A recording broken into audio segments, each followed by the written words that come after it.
लेकिन जैसा कि आपको पता ही है कि इस कोरोना काल के दौरान बहुत सी कंपनी में बहुत सी दिक्कतें आई, बहुत सी जगहों पे बहुत सी दिक्कतें आई, लोगों को बहुत सी आर्थिक रूप से भी परेशानी हुई। अब हमने एंटर कर लिया है डार्क रूम में, जहां पर कि मोहित मशरूम का उत्पादन कर रहे हैं। अभी स्टार्टअप हमने छोटे स्तर पर करा है जी। हमारे पास अवेलेबल था, ये छोटी सी दुकान थी हमारे पास अवेलेबल जी। ये तो ये देखिए, जैसा कि इसमें अभी टेम्परेचर भी आपको दिख रहा होगा।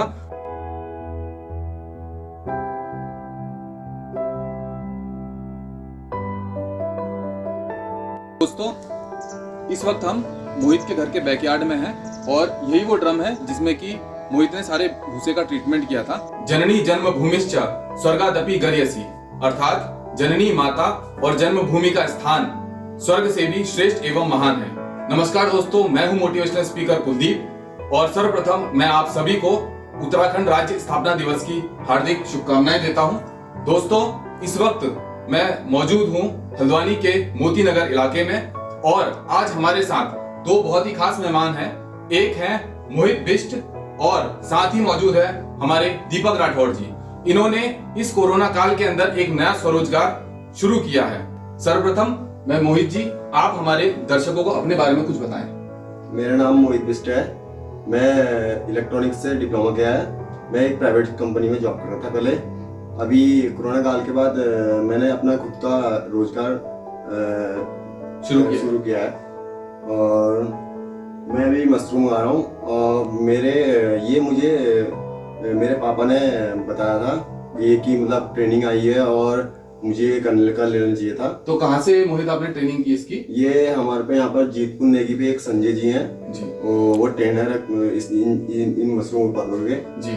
तो उन्होंने हमको 3 डेज की ट्रेनिंग दी, वो प्रैक्टिकली कि हमें खुद ही वर्किंग करवाई और खुद ही सब कुछ करा हमने वहाँ। सारी ट्रेनिंग हम प्रैक्टिकली की थी। अच्छा, तो उसके बाद फिर आपने ये शुरू किया। तो दीपक जी, आप भी साथ ही गए थे ट्रेनिंग में? हाँ, हम भी साथ ही गए थे। नाम मेरा दीपक राठौर है और मतलब 12 पास करा हाल ही में।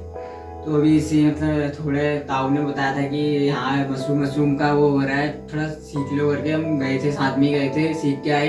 तो दोस्तों, जैसा कि दीपक जी ने बताया कि उन्होंने 12th पास करी है और उसके बाद उन्होंने इस कोरोना काल के अंदर अपना जो है एक स्वरोजगार शुरू किया है मशरूम उत्पादन के रूप में। साथ ही मोहित ने भी बताया कि उन्होंने इलेक्ट्रॉनिक्स में डिप्लोमा किया हुआ है और उसके बाद उन्होंने एक कंपनी में रुद्रपुर में काम किया। लेकिन जैसा कि आपको पता ही है कि इस कोरोना काल के दौरान बहुत सी कंपनी में बहुत सी दिक्कतें आई, बहुत सी जगहों पे बहुत सी दिक्कतें आई, लोगों को बहुत सी आर्थिक रूप से भी परेशानी हुई। तो इसी में मोहित ने ये सोचा अपने पिताश्री के सजेशन पे। आपके पिताश्री का शुभ नाम? मिस्टर खुशहाल सिंह बिष्ट। खुशहाल सिंह बिष्ट जी के प्रोत्साहन पर मोहित ने ये सोचा कि क्यों ना अपना ही स्वरोजगार शुरू किया जाए। तो इसी के तहत उन्होंने मशरूम उत्पादन शुरू किया है।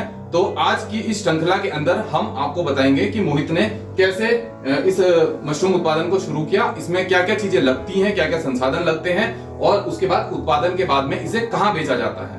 तो दोस्तों, आइए चलते हैं। आज मोहित हमें दिखाने वाले हैं कि कहाँ पर उन्होंने मशरूम का उत्पादन किया है।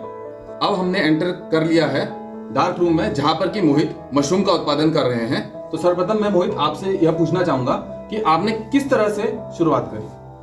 सबसे पहले तो मैंने ये हमारे पास अभी स्टार्टअप हमने छोटे स्तर पर करा है जी। हमारे पास अवेलेबल था, ये छोटी सी दुकान थी हमारे पास अवेलेबल जी। हमने इसी पे ही हमने अपना प्रोजेक्ट अभी स्टार्ट कराया जी। फर्स्टली हमने इसमें बांस वास की व्यवस्था में ये जो आपने ऊपर बैम्बू मैं अपने डीओपी, हमारे साथ हमारी डीओपी हैं आज बबीता बिष्ट जी, तो मैं उनसे निवेदन करूंगा कि वो थोड़ा सा जैसा जैसा मोहित बताते जा रहे हैं वैसा भी दिखाते रहें। तो पहले आपने बताया कि आपने फर्स्टली हमने बैम्बूज हमने इसमें इन ऊपर ये हैंगिंग मशरूम होते हैं जी, ये हैंगिंग करके होते हैं जी। तो इसलिए हमने इनमें पहले बैम्बूज इसमें लोड करे। अच्छा, ये कितने बैम्बूज आपने लगाए इसमें? अभी एरिया के हिसाब से हमारा एरिया छोटा है तो हमने 4 बैम्बू लगा रखे हैं। अच्छा, 4 बैम्बूज आपने लगाए जी। उसके बाद इस रूम को हमने 2 डेज के लिए कीटनाशक छिड़क के जी इस रूम को हमने बंद कर दिया। मतलब आपने इस रूम को पूरी तरीके से सैनिटाइज किया जी। फिर उसके बाद मैंने इसमें मैटे ठोकी, ये मैटे। अच्छा, मैट्स, जिससे मैं ये आप इन्हीं ग्रीन मैट्स की बात कर रहे हैं जो ये लगा रखी हैं? हाँ, ठीक है। जिससे मैं इनका टेम्परेचर मेंटेन कर सकूं अंदर के लिए। अच्छा, ठीक है। हाँ, तो ये मैट्स जो है वो आपको कहाँ से मिली? ये यहीं पर ही हमारे नियर बाय यहाँ पर ही टेंट हाउस है जी। हाँ, तो उनसे हमने वहीं से अवेलेबल हो गई थी हमें। अच्छा, तो दोस्तों जैसा कि आपने सुना कि आपके आस पड़ोस में भी अगर कोई टेंट हाउस है तो वहां से आप सस्ती दरों पर इन मैट्स को ले सकते हैं, या आपके कोई परिचित भी हैं और उनकी कोई मैट्स यूज नहीं हो रही है जैसा कि मोहित ने भी इस्तेमाल किया है, तो वो आपको इजीली दे देंगे, उसमें कोई बड़ी बात नहीं है। बस आपको उसको क्या करना है, डिसइंफेक्ट करना है ना, इंसेक्टिसाइड के साथ में। अच्छा, तो आपने सबसे पहले बैम्बूस इसके अंदर लगा लिए, उसके बाद आपने मैट्स लगा ली, 2 दिन के लिए आपने इसको सील कर दिया जी। और इसके अलावा इस रूम के लिए और क्या क्या चीजें चाहिए होती हैं? और जैसे ये रोज चाहिए होती है हमारे, प्लास्टिक अच्छा, होती है, प्लास्टिक रोज होती है। हाँ, इन पे हम अपने बैग को हैंडल करते हैं। अच्छा, और ये इजीली अवेलेबल है मार्केट में? हाँ, ये मार्केट में अवेलेबल है, ये रोज अच्छा। मार्केट में कहीं भी अवेलेबल हो सकता है। अच्छा, और हमें टेम्परेचर मीटर चाहिए, वो भी डिजिटल। जी बबीता, थोड़ा सा ये डिजिटल थर्मोमीटर आप दिखा दीजिए एक बार हमारे दर्शकों को। तो ये देखिए, जैसे कि इसमें अभी टेम्परेचर भी आपको दिख रहा होगा 23.4 डिग्री सेल्सियस है और ह्यूमिडिटी जो है 99% है। तो मोहित, आप बताएंगे कि कितना इसका ऑप्टिमम टेम्परेचर और ह्यूमिडिटी रहनी चाहिए इस डार्क रूम में? इस रूम में इसका टेम्परेचर 35 से अब नहीं आना चाहिए जी। और क्या कहते हैं, ह्यूमिडिटी 80 से नीचे नहीं आनी चाहिए। अच्छा। 80 से अबव रहनी चाहिए, ठीक है।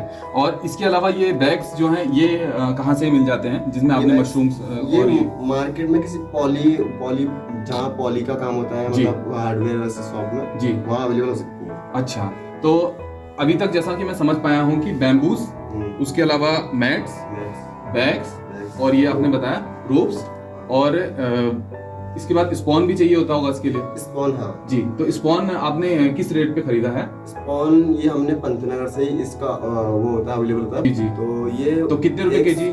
110 रुपए किलो। 110 रुपए किलो। तो आपने टोटल कितना किलो इसमें इस्तेमाल किया है? इसमें 8 किलो तक। अच्छा, मतलब 880 रुपए का आपने इसमें स्पॉन। दोस्तों मैं आपकी जानकारी के लिए बता देता हूँ कि स्पॉन हम बोल रहे हैं मशरूम के बीज को, उसे स्पॉन बोला जाता है।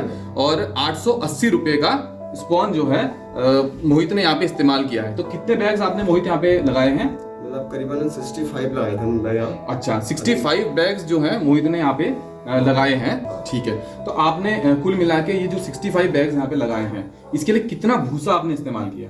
भूसा 1 क्विंटल। 1 क्विंटल यानी 100 केजी के आसपास आपने इसके लिए भूसा इस्तेमाल किया है। भूसे का ये है कि मतलब 24 आवर्स के लिए इसको हम केमिकल में भिगो के रखते हैं, जो कि आपने बाहर किया हुआ है। तो दोस्तों मोहित के यहाँ घर के पीछे ही बैकयार्ड में जगह है जहाँ पर मोहित ने 24 घंटे के लिए इस भूसे का ट्रीटमेंट किया और उसके बाद में सारी प्रक्रिया की है। तो आइए हम आपको ले जाते हैं बैकयार्ड में और वहां पर आपको दिखाते हैं कि किस तरीके से मोहित ने और दीपक ने इस पूरी प्रक्रिया को अंजाम दिया है। दोस्तों इस वक्त हम मोहित के घर के बैकयार्ड में हैं और यही वो ड्रम है जिसमें कि मोहित ने सारे भूसे का ट्रीटमेंट किया था। तो मोहित, अब आप बताइए कि कैसे भूसा लेना है, उसका किस तरीके से उसको ट्रीट करना है और किस तरीके से उसको सुखाना है? सबसे पहले इसमें हम 10 केजी भूसा लेंगे, 10 से 15 केजी भूसा लेंगे और उसमें हम 100 लीटर मतलब 100 लीटर भी नहीं, उससे कम भी रख सकते हैं हम पानी। मतलब 15 केजी भूसे में 100 लीटर, जितने में भूसा डूब जाए उतना पानी हमने लेना है जी। और बाकी 4 केमिकल्स हैं, एक चूना हो गया जी, एक ब्लीचिंग पाउडर हो गया, फॉर्मेलिन हो गया, बेबिस्टम हो गया। ये 4 केमिकल हैं, उनको उनकी लिमिटेड मात्रा में एक बाल्टी में या फिर किसी चीज़ में पानी में घोल डाल के जी इस भूसे में हमको डालेंगे, इसमें भूसे में डालेंगे और उसको हम पैक कर देंगे, उसमें सील पैक कर देंगे। अच्छा, सील पैक कर देंगे। सील पैक किससे किया जाता है? सील पैक हम इसमें पॉली वाली है जी, और उसको हम कट्टे हो गया उससे हम सील करेंगे और बाहर से बांध देते हैं उसको। अच्छा, जिससे कि वो सारा भूसा उबल जाए। अच्छा, चूना डालता है ना उसमें जी, जिसमें गर्मी से चूना भूसे को उबाल देता है। तो कितनी देर के लिए हमको इसको करना है? इसको हम 24 घंटे के लिए। अच्छा, 24 घंटे के लिए हमको भूसे में सारे केमिकल्स और पानी डाल के उसको सील पैक करके हमको रख देना है। इसके बाद मोहित, इसके बाद हम नेक्स्ट डे हम इसमें ये हमारी इसमें हम भूसा सुखाने के लिए बनाई हमने। अच्छा, जाली, जिससे हमारा पानी सब निकल जाए। अच्छा, और भूसा ढंग से सूख जाए जी। हम इसमें खाली करते हैं और इसमें जो हमारा केमिकल बचा होता है, केमिकल वाटर जी, उसको हम दूसरे दिन नेक्स्ट डे भी हम यूज़ कर सकते हैं। अच्छा, मतलब जो आपने भूसा इसमें से निकाल लिया है उसको आप यहाँ पे सुखाएंगे। तो मैं अपने डीओपी साहब से बोलूंगा कि वो एक बार दिखा दें, इसके कॉर्ड भी दिखा दें। तो ये एक सिंपल एक जाली है जिसको कि इन्होंने एक कॉर्ड के ऊपर इसको स्टिच करवा लिया है और इस तरीके से ये भूसा सुखाने के लिए काफी उपयुक्त रहती है। इस पे कितनी देर तक भूसा सुखाया जाता है मोहित? इसमें हम मॉर्निंग 6 से 7 बजे के टाइम पे हम भूसा बाहर निकालते हैं जी। उसके बाद हम शाम के टाइम जिस टाइम पे सूरज डूब जाता है, मतलब जैसे 4 से 5 के 4 आसपास। से 5 पूरा नहीं सुखाया जाता है, थोड़ा नमी होनी चाहिए उसमें। अच्छा। तो ज़्यादा नहीं सुखाना पड़ता ना, वो होता है। अच्छा, तो जैसा कि दीपक ने बताया कि उस भूसे को आपने एकदम ड्राई नहीं करना है, उसके अंदर थोड़ी नमी जरूर रखनी है, ठीक है। और उसके बाद में फिर उसको आप बैगों में बैग्स में हम पैक कर देते हैं। अच्छा, आप एक केमिकल के बारे में बता रहे थे, बचे हुए केमिकल का कैसे उपयोग करना है? बचे हुए केमिकल का हमारे पास जो हम भूसा बाहर निकालेंगे जी। उसमें जो हमारा वाटर में जो केमिकल मिक्स होगा जी। उसमें हम ऐसा करेंगे, हम जो नेक्स्ट भूसा डालेंगे उसमें तो हम उसमें केमिकलों की मात्रा थोड़ी कम कर देंगे, अच्छा, आधी कर देंगे। आधी कर देंगे, आदि का। जिससे हमारा केमिकल भी यूज कम होगा। बस अच्छा। दो चीज़ों की मात्रा कम नहीं करनी पड़ती है। एक बेबिस्टम और क्या कहते हैं फॉर्मेलिन, ये यानी कि बेबिस्टम और फॉर्मेलिन जो बताया मोहित ने और दीपक ने, वो उतना ही जाएगा और बाकी जो 2 केमिकल और बताए थे वो आधे कर दिए जाते हैं इसके अंदर। और भूसे की क्वांटिटी सेम रहती है, पानी की क्वांटिटी भी सेम रहती है। उसके बाद दोबारा इसको 24 घंटे के लिए सील बंद कर देना है और फिर उसके बाद निकाल के सुखा के सुबह 6 से शाम के 4 बजे तक थोड़ी नमी उसके अंदर रहनी चाहिए। फिर उसको बैग में पैक करके आप अंदर जो है डार्क रूम के अंदर रख देते हैं। तो दोस्तों, बैग्स को पैक करके फिर उसके बाद इस तरह से डार्क रूम में रखा जाता है। तो मोहित, डार्क रूम में रखने के वक्त में क्या क्या चीजें करनी होती है? सबसे पहले हम बैग्स को हम तैयार करते हैं। अच्छा, और फिर उसके बाद इसमें एयर टाइट रखते हैं इसको सबसे अच्छा, पहले। ठीक है और उसके बाद इसमें हम होल्स करते हैं। जी। जैसे ये इस तरीके से आपने किए हुए हैं, ये होल्स मुझे दिख रहे हैं, ये इस तरीके से। हाँ, जी, जी। ये होल्स करें, फिर इनमें हम अपना कॉटन लगवाते हैं, अच्छा। जिससे कि थोड़ा बहुत मॉइस्चराइजर वहां से अंदर बैग से ले, अच्छा, जिससे कि यहाँ से एयर वेयर पास यहीं से करें, अच्छा, जो भी करें इसके लिए, यानी वेंटिलेशन के लिए। वेंटिलेशन। अच्छा, ठीक है। फिर तो ये कॉटन कितने दिन तक लगा के रखने होते हैं इसमें? ये 25 डेज के लिए बस। अच्छा, 25 डेज के लिए, ठीक तब है। पूरा बैग वाइट नहीं होता, तब तक का हाँ। कॉटन लगी रहनी चाहिए इसमें। अच्छा, ठीक है। तो जैसा कि अभी दीपक ने बताया कि जब तक पूरा बैग व्हाइट नहीं हो जाता तब तक कॉटन लगी रहनी चाहिए इसमें। तो इसमें हम लोग उत्पादन लेना कौन से दिन से स्टार्ट कर देते हैं?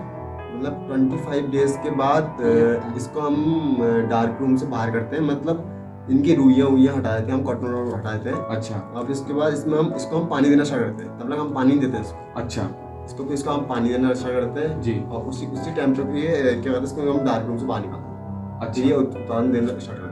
यानी कि डार्क रूम से बाहर निकाल देते हैं, मतलब आपने लाइटिंग इसमें स्टार्ट कर दी। हाँ, तब स्टार्ट करिए हमने। अच्छा, यहाँ पर रूम एक ही रूम था, उसके हिसाब से करना। बरा। और 25 दिन तक आपने इसके अंदर कोई भी कोई लाइटिंग भी लाइट नहीं करी। तो 25 दिन तक दोस्तों आपको कोई भी लाइटिंग नहीं करनी है रूम के अंदर, और 25 दिन के बाद में आपने ये लाइट जो है जलाना स्टार्ट कर देना है। और उसी के बाद आपने बताया कि इसमें जो है आप पानी भी डालते हैं, तब तक ये ऐसे ही रहते हैं। अच्छा मोहित, मैं ये पूछना चाहूंगा कि इस रूम का आप टेम्परेचर कैसे मेंटेन करते हैं? टेम्परेचर ये मैंने जो मैटे दीवार में अटैच करी है जी।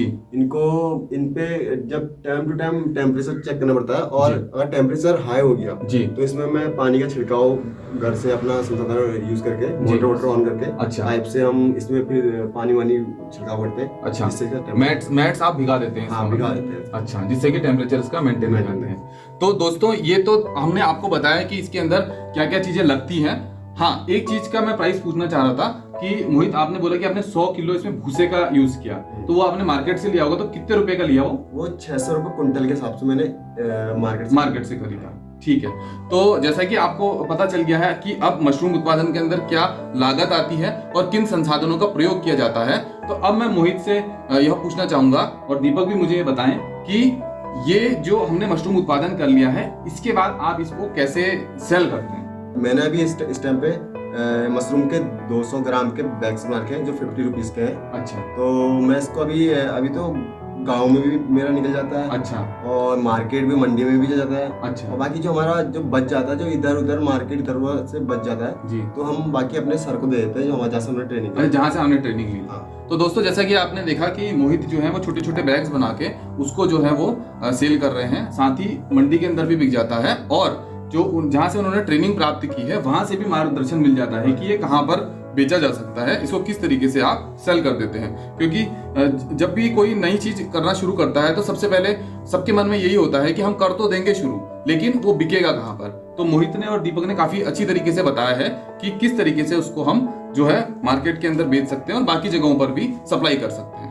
तो दोस्तों, यदि आप भी सोच रहे हैं मशरूम उत्पादन करने का, तो यही है सही वक्त, और एक छोटे से कमरे से शुरुआत करके आप भी अच्छी कमाई कर सकते हैं, जैसा कि इस वक्त में मोहित और दीपक कर रहे हैं। और मेरा आपसे अनुरोध है कि एक उत्तराखंडी होने के नाते हमारे ही उत्तराखंड के भाइयों ने एक स्वरोजगार शुरू किया है और आप इसी तरीके से इन लोगों का सपोर्ट करते रहिए। यदि आपके अड़ोस पड़ोस के अंदर भी कोई इस तरीके की नई शुरुआत कर रहा है तो उसको सपोर्ट करना, उसको सहयोग करना, उसे प्रोत्साहित करना हमारा कर्म भी है और हमारा धर्म भी है। और मैं इस वीडियो के डिस्क्रिप्शन में आपको मोहित के फेसबुक पेज और उनका कॉन्टैक्ट नंबर भी दे दूंगा। यदि आप भी उनसे कुछ खरीदना चाहते हैं मशरूम तो आप उनसे कांटेक्ट कर सकते हैं। दोस्तों, जैसा कि आपको पता है कि आजकल विंटर्स चल रही हैं और मोहित और दीपक ने मुझे बताया है कि विंटर्स के अंदर मशरूम को मेंटेन करना बहुत आसान होता है। तो यदि आप भी सोच रहे हैं मशरूम उत्पादन करने का तो आप भी आज से ही शुरू कर दीजिए। और अंत में मैं अपनी वाणी को विराम देते हुए बस यही कहूंगा कि मंजिल मिल ही जाएगी भटकते हुए ही सही, मंजिल मिल ही जाएगी भटकते हुए ही सही, गुमराह तो वो हैं जो घर से निकले ही नहीं। जय हिंद, जय उत्तराखंड।